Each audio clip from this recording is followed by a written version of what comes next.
tous, c'est Hugo Mouton. On se retrouve aujourd'hui pour une vidéo sur la présentation de la nouvelle écurie, la Visa Cash App Red Bull, enfin RB, il y a marqué c'est pas Red Bull, mais bon, on imagine que c'est Red Bull. Et de la monoplace qui prendra la piste cette saison, la VCA RB1. Visiblement, ça va être l'écurie la plus compliquée à prononcer pendant les débriefs de Grand Prix ou les actualités, donc accrochons. On va commencer donc directement avec la partie aérodynamique, donc la suspension attirant à l'avant comme la Red Bull, des entrées d'air un petit peu modifiées comme la Red Bull et des pontons typés Red Bull, mais pas grand chose de montré en réalité par l'écurie parce que les pontons ils étaient déjà là en fin de saison l'an dernier.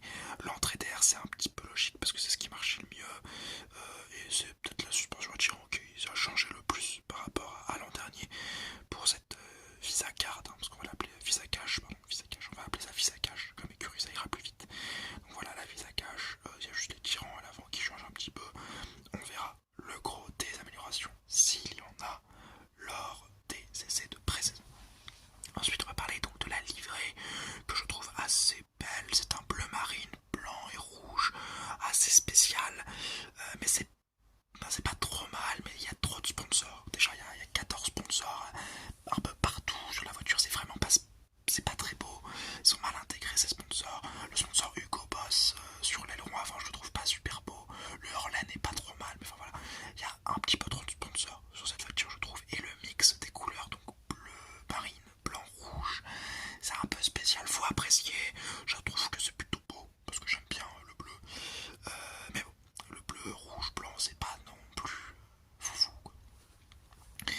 Et ensuite donc on va maintenant, après avoir parlé de la VCA RB1, très rapidement, on va parler des pilotes et de l'écurie, ce qui est le plus important, hein.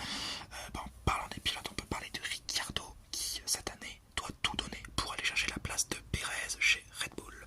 D'autant plus que s'il ne gagne pas cette place cette année, son expérience en F1 ce sera vraiment remis en question. Il y aura deux choix, rester chez Visa Cash et donc devenir un Gasly bis pendant 2-3 ans, rouler chez Visa Cash et attendre une opportunité, ce qui est vraiment pas ce que veut Ricciardo, j'imagine, hein. Ou alors signer chez une écurie moindre, auquel cas je pense pas que c'est ce qu'ils veulent non plus. Il a dit qu'il voulait revenir en F1 pour jouer les victoires et c'est pas vraiment ce qu'on lui propose actuellement. Donc ce que doit faire Ricciardo cette année, c'est la domination totale de son team, battre Tsunoda en qualif comme en course et montrer que c'est le patron, voire même jouer le meilleur du midfield devant Albon. Voilà, son taux de référence, ça doit être Albon, il doit battre Albon et possiblement aller chercher des Stroll ou des Ocon et Gasly. C'est vraiment sa tâche cette année, si il veut être recruté par Red Bull à la fin de la saison, si Perez est dégagé bien sûr. Du côté de Tsunoda, lui il doit continuer sa progression parce que je le rappelle, maintenant il a 3 ans en Formule 1, mon dieu que le temps passe vite. Mais il doit continuer sa progression, battre Ricciardo pour bien se vendre à d'autres écuries. Et oui, parce que le balai des pilotes après le départ d'Hamilton, ça le concerne également. On sait que le contrat se termine à la fin de la saison comme 14 pilotes sur la grille. Et Visa Cash, c'est anciennement Toro Rosso et AlphaTauri. C'est le balai des pilotes Red Bull. Et si Sakacha Rosen-Maloney fait une grosse saison, ça va rapidement dégager pour Tsunoda, qui a à mon avis fait son temps chez Visa Cash et qui doit maintenant se trouver un point de chute. Et ce point de chute, il ne le trouvera que s'il fait de belles performances. Alors ces belles performances, elles devront passer par une domination de Ricciardo en course et en qualif également, plus de constance chez Tsunoda également, parce qu'on sait que au Brésil ça nous fait une P4, mais d'autres courses ça nous fait une P10, enfin un P20 même des fois. C'est voilà, la constance à aller chercher pour Tsunoda, l'assurance aussi de ne plus faire des petites erreurs de rookie, entre guillemets, parce que ce n'est plus un rookie, maintenant il a 3 ans de Formule 1, donc voilà, il doit se montrer à la hauteur de son siège et peut-être pourquoi pas soit signer chez Red Bull si vraiment il fait une saison exceptionnelle, mais je pense pas vraiment que ce soit le plan. Je pense que le plan le mieux envisagé ce serait de signer chez Aston Martin, parce qu'on sait que Honda arrive en 2026 et que Honda va à tous les coups demander un pilote japonais, soit en pilote essayeur, soit en pilote Et ça voudrait dire donc que soit Stroll dégage, soit Alonso dégage, mais si Alonso n'est plus chez Aston Martin, franchement le prochain prendra un gros coup. Donc, je pense que ce serait pour remplacer Stroll s'il y va. Donc c'est beaucoup d'expectatifs. Ça va être assez compliqué, mais pour moi, la saison de Tsunoda, si elle est réussie, lui ouvrira des portes en Formule 1, et si elle est malheureusement ratée et qu'il est battu par Ricciardo, ça lui en refermera beaucoup, et il y a moyen qu'il termine pilote de réserve. Et enfin, donc on va parler de Visa Cash Red Bull. Elle devra, l'écurie devra montrer ses performances, les mêmes performances qu'elle a pu nous montrer en fin de saison dernière. D'ailleurs, c'est une ambition qui a été affichée par Ricciardo pendant la présentation de cette VCA RB1. En effet, il a dit qu'il visait la P5 au constructeur. C'est très ambitieux, en sachant qu'ils ont fini P9 ou P8 l'an dernier. Donc vraiment, ils y croient, ils croient en eux.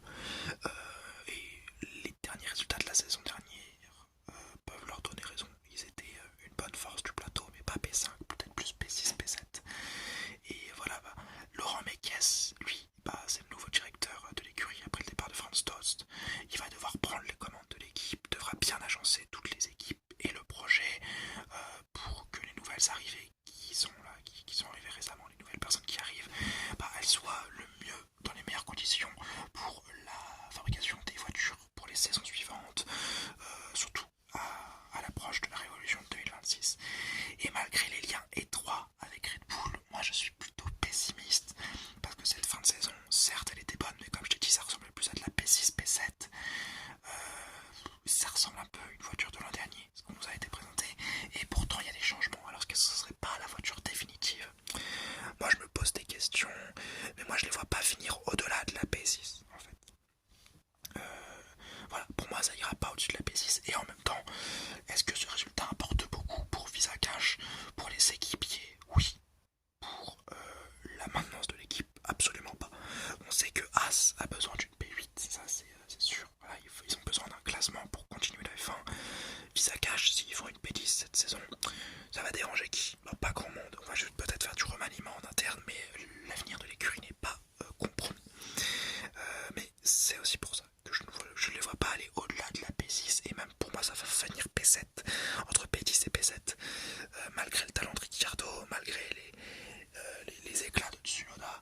Je ne vois pas cette écurie finir au-delà de la P6, malgré ses liens avec Red Bull, et malgré les ambitions affichées par Ricciardo. Je pense que c'était un petit feu de paille la fin de saison dernière, et je les vois même avoir, comme l'an dernier, avoir du mal à jouer les points chaque week-end. Et bien voilà, c'est déjà la fin de cette vidéo sur Visa Cash App Red Bull. J'espère qu'elle vous aura plu. Si c'est le cas, n'hésitez pas à liker la vidéo, à commenter votre avis sur cette nouvelle monoplace et cette nouvelle écurie d'ailleurs, et à vous abonner pour ne pas manquer les prochaines vidéos. J'espère vous avoir détenu. Et n'oubliez pas, Forza Ferrari!